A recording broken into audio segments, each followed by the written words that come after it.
మన దేశ అభివృద్ధికి పునాది వేసిన మాజీ భారత ప్రధాని దివంగత అటల్ బిహారీ వాజ్పేయి గొప్ప దార్శనికుడని కేంద్ర మంత్రి భూపతిరాజు శ్రీనివాస్ వర్మ కొనియాడారు. రాష్ట్ర వ్యాప్తంగా అన్ని జిల్లాల కేంద్రాల్లో వాజ్పేయి కాంస్య విగ్రహాల ఏర్పాటు చేసేలా బీజేపీ రాష్ట్ర శాఖ నిర్ణయం తీసుకుని అటల్ మోడీ సుపరిపాలన యాత్రకు శ్రీకారం చుట్టడం చాలా సంతోషకరమన్నారు. అందులో భాగంగా కడప నగరంలోని రాజమార్గ్ రోడ్లో ఏర్పాటు చేసిన 7.5 అడుగుల వాజ్పేయి కాంస్య విగ్రహాన్ని శనివారం కేంద్ర మంత్రి ఆవిష్కరించారు. ఈ సందర్భంగా ఏర్పాటు చేసిన సభలో ఆయన మాట్లాడారు. నైతిక విలువలతో రాజకీయాలు చేసి ఇతర పార్టీల నేతలకు సైతం దశ దిశ నేర్పిన గొప్ప రాజకీయ దురంధరుడిగా ఖ్యాతిగాంచారన్నారు. అట్టడుగు వర్గాల సంక్షేమ ధ్యేయంగా పలు సంక్షేమ కార్యక్రమాలు అందించారన్నారు. ఆయన పాలనలోనే మన దేశంలోని నేషనల్ హైవే రంగం వేగవంతంగా నిర్మాణం జరిగిందన్నారు. ప్రజలకు గ్యాస్ పథకాన్ని తీసుకొచ్చిన ఘనత ఆయనదే అన్నారు. మన దేశాన్ని రక్షణ రంగంలో అత్యంత బలమైన దేశంగా ఆవిష్కరించారన్నారు. వాజ్పేయి గారి గురించి ఒక 3 దశాబ్దాల క్రితం మనం మాట్లాడితే ఈ దేశంలో పార్టీలకు అతీతంగా, వర్గాలకు అతీతంగా, ప్రాంతాలకు అతీతంగా, భావజాలాలకు అతీతంగా అందరూ ఇష్టపడే ఒక నాయకుడు ఎవరన్నా ఉన్నారు అని ఆనాడు చూస్తే ఎవరిని అడిగా చెప్పేవారు మేము అటల్ బిహారీ వాజ్పేయి గారి అభిమానులు అని చెప్పి. అటువంటి విలక్షణమైన వ్యక్తిత్వం, హిమాలయాల కన్నా మించిన వ్యక్తిత్వాన్ని ఆయన నిర్మించుకున్నారు. సుదీర్ఘకాలం పాటు పోరాటం కారణంగా ఆయనకి ఆ గుర్తింపు ఆనాడు వచ్చింది. ఒక సాధారణ కుటుంబంలో పుట్టి అసాధారణంగా ఈ దేశానికి ప్రధానమంత్రి అయ్యారు.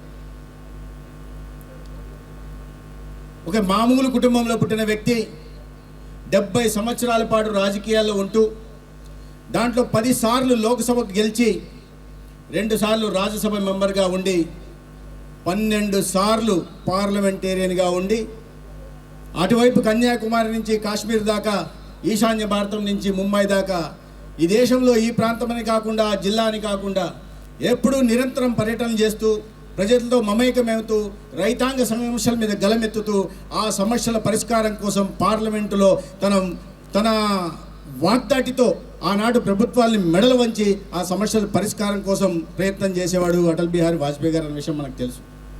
ఏ ప్రోగ్రామ్ పరీక్షలను అయితే ఆనాడు అమెరికా ఆంక్షలు పెట్టి మన ఆంక్షలు పెడితే ఆంక్షలను ఎదిరించిన తర్వాత అదే అమెరికాతో అద్భుతమైన దౌత్య నీతితో వాణిజ్య సంబంధాలను మళ్ళీ మొదలుపెట్టి ఆ దేశం చేత ముప్పు పొందిన రాజనీతిజ్ఞుడు కూడా అటల్ బిహారీ వాజ్పేయి గారు.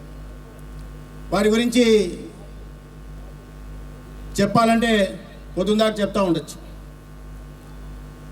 కానీ సింపుల్గా చెప్పాలంటే ఈ దేశానికి ఒక అభివృద్ధి ప్రదాతగా మాట్లాడుకోవచ్చు. మన భారతదేశాన్ని గౌరవ ప్రతిష్టలు పెరగడానికి ప్రయత్నం చేసిన ఒక దార్శనిక నాయకుడిగా కూడా మనం వారిని చూడవచ్చు. ఇప్పుడే మిత్రులు సుబ్బారెడ్డి గారు మాట్లాడుతూ ఇవాళ విగ్రహావిష్కరణ చేస్తున్నాం, భావితరాలు వారికి గుర్తుండాలి, అందుకని విగ్రహావిష్కరణ చేస్తున్నామని చెప్పి సుబ్బారెడ్డి గారి విగ్రహాలు పెట్టడం వల్ల ప్రజలు గుర్తుపెట్టుకుంటారు, భావితరాలు వారి గొప్పతనాన్ని గుర్తిస్తాయి, ఈ సమాజానికి, దేశానికి, రాష్ట్రానికి వారు అందించిన సేవలు గుర్తుపెట్టుకుంటాయి అనుకోవడం సరైంది కాదని నా ఉద్దేశం. ఎందుకంటే వారు ఏ విలువలతో, ఏ ఆశయాల కోసం జీవించారో వాటిని ఆచరణలోకి తీసుకురావడం మనం చేయాల్సిన పని. ఏ సిద్ధాంతాల కోసం వారు జీవితాంతం శ్రమించారో వాటిని ముందుకు తీసుకెళ్లాల్సి, ఏ ప్రజల జీవన ప్రమాణాలు పెంచాలని, పేదల స్థితిగతులు మార్చాలని కొన్ని దశాబ్దాల పాటు ప్రయత్నం చేశారో వాటిని మనం ఇవాళ ఆచరణలో పెట్టు వారు ఇచ్చిన ప్రేరణను ముందుకు తీసుకెళ్ళాలి. అంతేగాని ఇవాళ ఊరికో విగ్రహం పెట్టి వారసత్వాన్ని ముందుకు తీసుకెళ్ళడం కోసం ఊరికి విగ్రహం పెట్టి తర్వాత బాబాయిని నేను ఎవరి పేరు తీసుకోలేదమ్మా, నేను విగ్రహాన్ని పెట్టారు బాబాయిని అన్నాను అంతే. మీకేమన్నా అనిపించిందా? సందుకు విగ్రహాలు పెట్టి కుటుంబ సభ్యుల్ని నేను ఏం మాట్లాడినా మీకు ఏదో వేరేగా అపార్థాలు చేసుకుంటున్నారో, వేరే రకంగా అర్థాలు చేసుకుంటున్నారు. అటువంటి విగ్రహాలు పెట్టడం వల్ల ఎటువంటి లాభం లేదు. ఆ నాయకులు చూపిన మార్గంలో నడవడం మనం చేయాల్సిన బాధ్యత. ఎందుకు అటల్ బిహారీ వాజ్పేయి గారిని పార్టీలకు అతీతంగా అందరూ అభిమానించేవారంటే, నేను చెప్పినట్టుగా అంత సుదీర్ఘకాలం పాటు 10 సంవత్సరాలు 10 సార్లు లోక్సభ మెంబర్గా 2 సార్లు రాజ్యసభ మెంబర్గా ఉన్నా కూడా ఒక్క అవినీతి ఆరోపణ లేదు, అవినీతి మకిలి అంటకని ఒక నిష్కలంక వ్యక్తిత్వం అటల్ బిహారీ వాజ్పేయి గారు. కాబట్టి ఈనాడు కూడా అటల్ బిహారీ వాజ్పేయి గారిని స్వాతంత్ర భారతం తర్వాత అతి ముఖ్యమైన నాయకుల్లో, ప్రధానమైన నాయకుల్లో ముందు భాగంలో పెట్టడానికి ఎందుకంటే అదే కారణం. అటల్జీ చంద్రబాబు నాయుడు గారి కాంబినేషన్లో మన రాష్ట్రం ఏ రకంగా పరుగుపెట్టిందో మనకు తెలుసు. దాని తర్వాత 5 సంవత్సరాల పాటు దురదృష్ట పరిస్థితుల కారణంగా ఏ రకంగా ఈ రాష్ట్రంలో విధ్వంసం జరిగిందో తెలుసు, ఏ రకంగా ఆంధ్రప్రదేశ్ని అంధకారంలో నెట్టివేయబడిందో తెలుసు, ఏ రకంగా ఆంధ్రప్రదేశ్ ఈ 30 సంవత్సరాల అభివృద్ధిలో వెనుకబడిపోయిందో తెలుసు, ఏ రకంగా ఆంధ్రప్రదేశ్ అంటే ఈ దేశంలోని అవినీతికి మొదటి స్థానం వచ్చిన విషయం కూడా మనకు తెలుసు. దాన్ని మీరు అందరూ ఆశీర్వదించి స్వస్తి పలికారు. దాని కారణంగా వచ్చిన ప్రభుత్వం మీ ఆకాంక్షలకి, మనోభావాలకి అనుగుణంగా నడుస్తూ ఉంది. దాని కారణంగానే ఇవాళ అభివృద్ధి, సంక్షేమం సమాంతరంగా పోతున్నాయి. నేను ఎక్కడో మన కొప్పర్తిలో జరుగుతున్న పెట్టుబడుల గురించి చెప్పట్లా, ఓర్వల గురించి పుట్టపర్తి గురించి చెప్పట్లా, కృష్ణపట్నం జరుగుతున్న అభివృద్ధి గురించి చెప్పట్లా, విశాఖపట్నంలో డేటా సెంటర్ గురించి చెప్పట్లా, అమరావతిలో జరుగుతున్న పోలవరం రాజధాని పనులు జరగట్లా, పోలవరం నిర్మాణం గురించి చెప్పట్లా. అదే సమయంలో ఇన్ని చేస్తున్న తర్వాత కూడా సంక్షేమ పథకాలు ఇచ్చిన హామీ ప్రకారం ఒక్కొక్క సంక్షేమ పథకాన్ని సమర్థవంతంగా అమలు చేస్తూ అది నెల 1వ తేదీ ఇంటి వాకిటికి దగ్గరకు వచ్చి తలుపు తట్టి పెన్షన్లు ఇవ్వడం కావచ్చు. హృదయపూర్వక నమస్కారం. శత జయంతి సందర్భంగా నాకైతే చాలా సంతోషం. జగన్ రెడ్డి గారు కూటమి కాకూడదు, కూటమి బ్రేక్ కావాలా, మళ్ళీ అధికారంలోకి రావాలనే ఆ ఉద్దేశం, దురుద్దేశాల నుండి మేము ఇక్కడ అందరం, అందులో కడప నడిబొడ్డున ఏకం కావడం ఆయన వాజ్పేయి గారి యొక్క సంకల్పం. దానికి మా స్టేట్ ప్రెసిడెంట్ మాధవ్ గారు కానీ, ముఖ్యంగా ప్రధానమంత్రి గారి యొక్క ఆలోచన. 100వ సందర్భంగా, ఆయన పుట్టినరోజు సందర్భంగా రేపు 25వ తేదీ నాడు 25వ విగ్రహం. ఇప్పుడు ఈరోజు ఇది 5వ విగ్రహం. మేము మొన్ననే సత్యకుమార్ యాదవ్ గారి యొక్క కాన్స్టిట్యున్సీలో ధర్మవరంలో మొదటి విగ్రహం. ఇది ముఖ్యంగా స్వపరిపాలనకు సుపరిపాలనకు మధ్య తేడా. ఈరోజు ఆ రోజు ఎప్పుడో చెప్పేవాళ్ళు పెద్దలు, రామరాజ్య పాలన, లేదా మన రాయలసీమలో కృష్ణదేవరాయలు గారి పాలన. అది కాకుండా వివేకానంద స్వామి చెప్పినట్టు పాజిటివ్, ఎప్పుడూ పాజిటివ్ ఆలోచన చేసే వాజ్పేయి గారు పార్టీకి వ్యవస్థాపకుడు కూడా, భారతీయ జనతా పార్టీ. అదే కాకుండా గుర్తు కూడా కమలం గుర్తు, బురదలో నుండి పుట్టి ఉన్నతంగా ఎదిగే పార్టీ.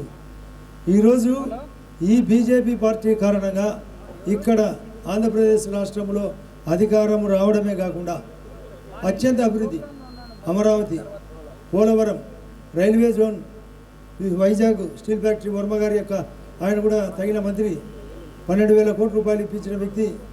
అది కాకుండా ఎక్కడ చూసినా హైవేలు, అన్ని కాన్స్టిట్యున్సీలకు 7 కాన్స్టిట్యున్సీలు కాదు 175 నియోజకవర్గాలు, 70,000 కోట్లతో ఈ రాష్ట్రంలో నేషనల్ హైవేలు, మరొక రేపు మార్చి ఏప్రిల్ తర్వాత మరొక 50,000 కోట్లతో 4 ఎయిర్పోర్ట్లు, అదే కాకుండా 6 సీపోర్ట్లు.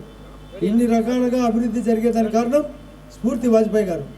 దాన్ని ఆదర్శంగా తీసుకొని మోడీ గారు ప్రపంచంలోనే ఇప్పటికే 4వ స్థానం తీసుకొచ్చిన ఈ ఆర్థిక విధానాన్ని భవిష్యత్తులో 3 నుంచి 2కు, 2 నుంచి 2047కు, అంటే స్వాతంత్రం 100 సంవత్సరాలైన సందర్భంగా 1వ స్థానం తీసుకొచ్చేదానికోసం ఆయన యొక్క ఆలోచన, మోడీ గారి యొక్క ఆయన ఆలోచన, మోడీ గారి యొక్క ఆచరణ. అదే కాకుండా రఘురామరాజన్ చెప్పిన ప్రకారం ప్రపంచంలోనే ఎవరైతే జీడిపి పెంచి, ద్రవ్యోల్బణాన్ని తగ్గించి, ఆస్తుల కల్పన చేసి, టెర్రరిజాన్ని, నక్సలిజాన్ని తగ్గించి ఎవరు చేస్తారో ఆ వ్యక్తే ప్రధానమంత్రి మోడీ గారు అని చెప్పినాడు. ఆ మోడీకి స్ఫూర్తి ఆయన. కాబట్టి మేమందరం ఇక్కడ కలవడం, మీరందరూ ఇక్కడికి రావడం, మీకందరికీ నాకైతే చాలా సంతోషం. 7 గంటలైనా కూడా ఎవ్వరూ కదలకుండా కడప జిల్లా వాసులు వచ్చిన వాళ్ళంతా ఓపికగా ఉండేందుకు మీకు మరొకసారి హృదయపూర్వక నమస్కారం చెప్తూ, నేను మరొకసారి చెప్తున్నా, పులివెందల వాసి ఏ ఎలక్షన్లలో రాజకీయాలు కాదు, అతను మానవత్వానికే కనెక్టివిటీ ఉండే వ్యక్తి కాదు. మనం 3 రోజులప్పుడు గమనించుంటారు కేసు, వివేకానంద రెడ్డి గారి కేసు. ఆమె సునీత గారు పోరాటం జరిపి ఒక కోర్టులో, ఒక న్యాయస్థానంలో ఒక తీర్పు వస్తే తన సాక్షి పేపర్లో 3 అక్షరాలు రాస్తారు, ఏదో వాళ్ళు పురిచినట్టు. వస్తుంది బండారం బయటికి. మీరు ఏం చేసేది? మొన్ననే మేము చూపించినాం పులివెందుల ఉప ఎన్నికలో ఇప్పుడే బీటెక్ రవి చెప్పినట్లు సినిమా చూపించినాం. 10% ఓటు రాకుండా చేసినాం. ఇదే మా యొక్క కలయికతో ఇదే సవితమ్మ గారు ఇన్ఛార్జి మంత్రిగా అక్కడికి వచ్చారు. 10% ఓటు రాలే. అటువంటి పాలన కావాలన్నా వాజ్పేయి గారి ఆధ్వర్యంలో స్వపరిపాలన బదులు సుపరిపాలన కావాలన్నా ఒకసారి మీరు గట్టిగా ఏ పరిపాలన కావాలన్నా మీరే హృదయపూర్వకంగా చప్పట్లు కొట్టి చెప్పాల్సిందిగా కోరుతున్నా.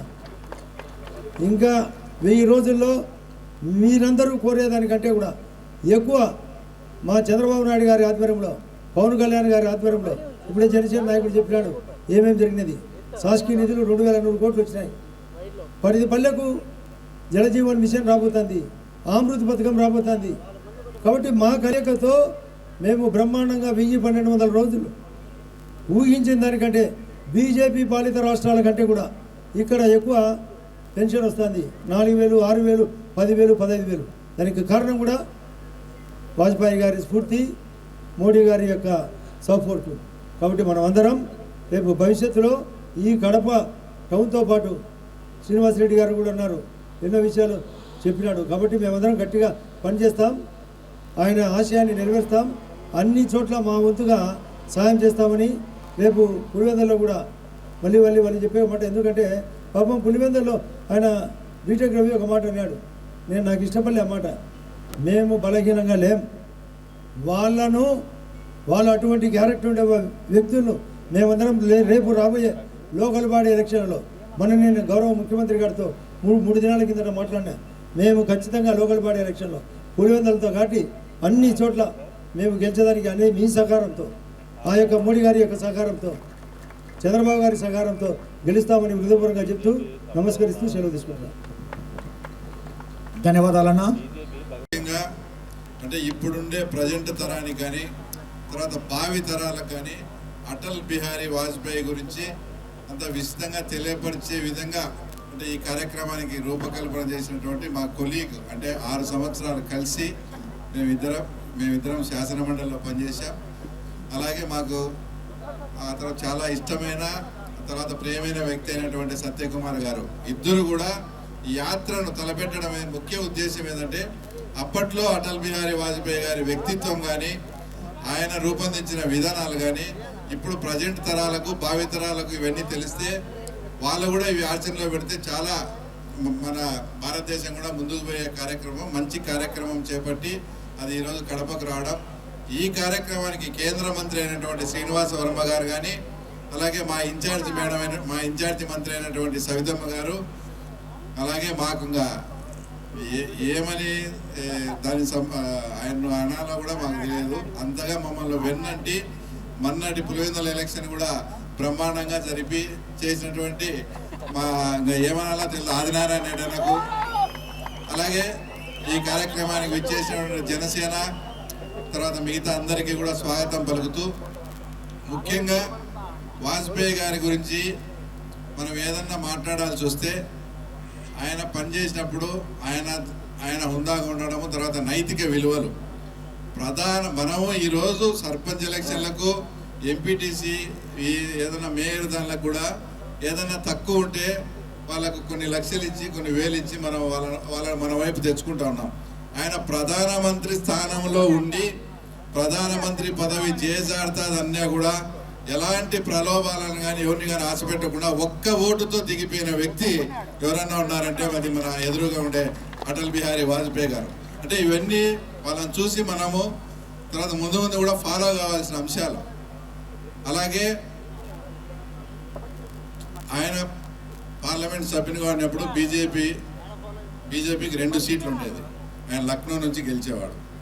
2 సీట్లతో ఉన్న పార్టీని అధికారం వైపు ఎలా తీసుకుపోవాలి అంటే వీక్గా, ఎస్పెషల్లీ మేము పులివెందుల్లో వీక్గా ఉన్నాం.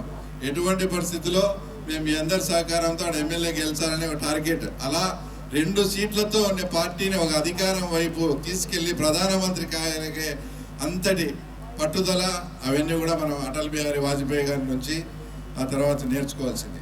ఆయన ప్రధానమంత్రి అయినాక ప్రతి ఒక్కరూ ఏదో భారతదేశం అంటే పాకిస్తాన్ వాళ్ళు భయపడే పరిస్థితి ఉన్నప్పుడు అమెరికాను అలాంటి దిగ్గజమైన దేశాలను కూడా కాదని అణు పరీక్షలు జరిపి మా సత్తా ఇదని ప్రపంచ స్థాయిలో చాటి చెప్పిన వ్యక్తి వచ్చేసి మన అటల్ బిహారీ వాజ్పేయి గారు.